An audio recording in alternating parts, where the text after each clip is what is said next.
Өзбекстан кызматташуу боюнча программага кол коюшту. Баш мыйзамдын түп нускасынын бар жогу боюнча парламентте чыр чыкты. Ош шаарында 2 күнгө суу токтотулат. Алдыда мына ушул жана башка жаңылыктардын топтому менен тааныша аласыздар. Студияда мен Асель Сурманкул кызы, саламатсыздарбы?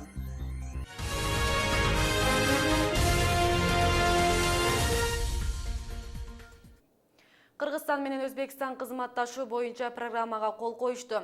Учурда Кыргызстандын тышкы иштер министри баштаган делегация Ташкентте Ислам кызматташтык уюмунун тышкы иштер министрлер кеңешинин 43-жыйынына катышууда. Кыргызстан менен Өзбекстандын тышкы иштер министрликтери 2016-2017 жылдары кызматташуу жөнүндөгү программага шаршемби күнү кол койгонун Өзбекстандын тышкы иштер министрлиги билдирди.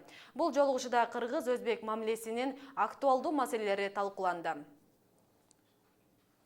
Баш мыйзамдын түп нускасынын бар жогу боюнча парламентте чыр чыкты. Буга чейин укук коргоочу Токтайым Үмөталиева бир канча ирет 2010 жылы кабыл алынган баш мыйзамдын түп нускасы өзгөрүп кеткенин айтып чыккан. Бүгүнкү отурумда депутат Данияр Аттокуров Үмөталиеванын билдирүүсүнө таянуу менен чын эле Конституциянын түп нускасынын бар жогуна кызыкты. Бул суроого жооп берген юстиция министри Жылдыз Мамбеталиева аталган маселе боюнча буга чейин Үмөталиева сотко кайрылганын билдирди. Конституция укуктук ченемдик акт болгондуктан мыйзам боюнча түп нускалар президенттин аппаратында сакталат. Бизге көбөлөндүрүлгөн көчүрмөсү келген. Андыктан юстиция министрлигинде түп нуска жок, деди министр. Ал эми Мулдакын Абдылдай президенттин аппаратында да архивде түп нуска жок экенин билдирди. Ош шаарында 25 октябрь күнү 24:00дөн 27 октябрга караган түнү 24:00га чейин суу өчүрүлөт. Бул убакыт аралыгында таза суу кампаларын зыянсыздоо, суу чарба имараттарын калыбына келтирүү иштери жүргүзүлөт.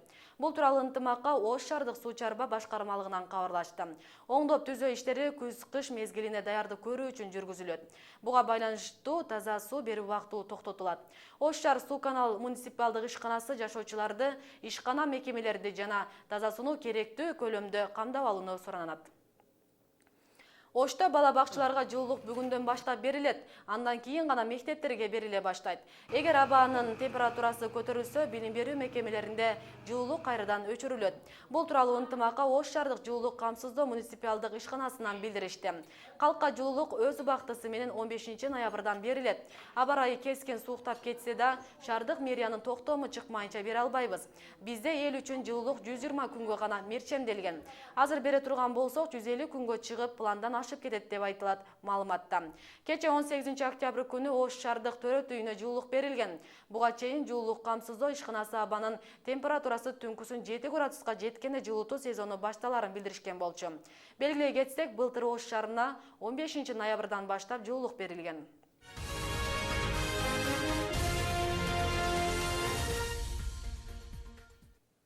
Кара Суу районуна караштуу Кашкар Кыштак айыл өкмөтүнүн Борбордук көчөсүндөгү мыйзамсыз курулуштар сүрдүрүлдү. Негизинен соода жайлары адам басчу жолго 7 метрге чейин кызыл сызыктан чыгып кеткендиги себеп болгон. Ал эми курулуш ээлери буга чейин объектилердин мыйзамсыздыгын билишпеген, түшүндүрүү иштери да жүргүзүлгөн эместигин айтып чыгышты. Сүрдүрүү иштериндеги наразычылыктар тууралуу Бегимай Асанова угуп кайткан. Бул Кашкар Кыштак айыл өкмөтүнө кирүүчү Кара Суу көчөсү. Өткөн бейшемби күнү райондук архитектурасы мыйзамсыз деп тапкан курулуштарды сүрдүргөн. Уратылгандар курулуштун жеңил жана оор түрлөрү. Сүрдүрүлгөн курулуштардын арасында Гүлнара Салиеванын нан жаап саткан тандыры болгон. Навайчылык кылып жан багалы десек келип эле сүрдүрүп ташташты. Эми иш жок. Балдарым жаш иштейин десем, нан жаап сатып ошого кышка көмүр алалы деп атканбыз. Же жөлөк пул да албайбыз. Жашоо кыйын болот эми. Эркин Вахитов 4 жыл мурда курулуш материалдарын сатуучу дүкөн ачкан. Андан соң насыя алып, райондук архитектуранын уруксааты менен дүкөнүнүн алдын атайын тосмо куруп, аянтын кеңейткен. Эми карыздарынан кутулуу айласын көрүп жатканда архитектура курулушту мыйзамсыз деп тапты.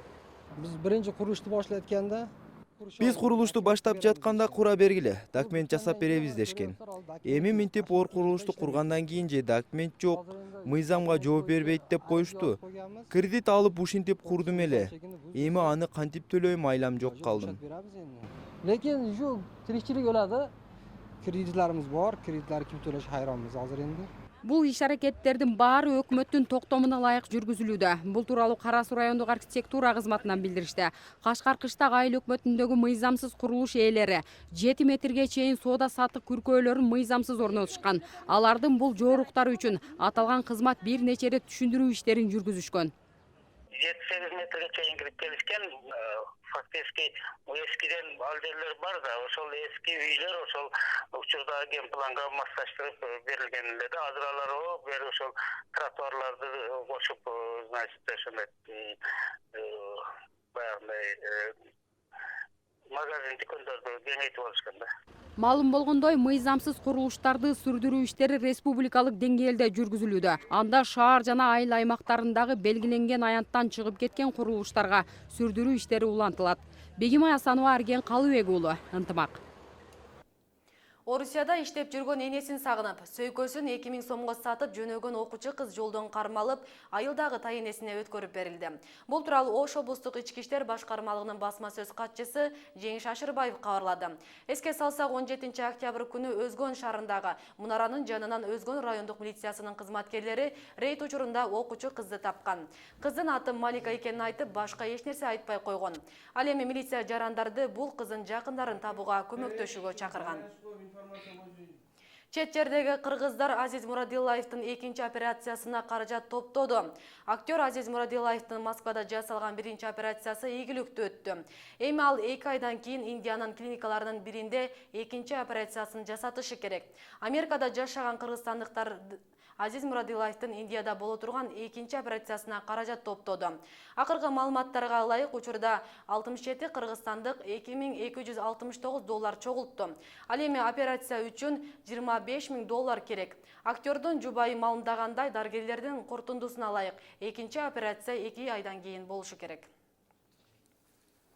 Сиздер ушул саатка алынган жаңылыктар менен тааныш болдуңуздар. Ушул жана башка жаңылыктарды Ынтымак чекиткеji сайтынан дагы таанышсаңыздар болот.